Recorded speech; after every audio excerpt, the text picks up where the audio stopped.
Vamos a ver por quién votaría el dominicano en esta vuelta. Saludos, buenas. Midón, ¿por quién usted votaría? ¿Por quién usted votaría? Que sí. ¿Por quién usted votaría, primo? ¿Por quién tú votarías? Selecciónalo. Oh, yo me quedo con el de hoy. Tóquelo, tóquelo. Güey, va acá, por favor. ¿Por quién tú votarías? Por Leonel Fernández.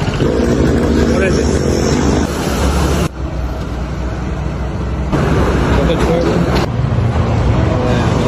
Primo, no se vaya. No se fue. No sé. Disculpa, ¿por quién usted votaría? Ninguno de los tres. Ninguno. Usted no es vagabundo, usted no soy política. ¿Por quién usted votaría? Ahora mismo. Yo por ese que está ahí. Selecciónalo. Ese. ¿Por quién tú votarías? Primo, ¿por quién usted votaría?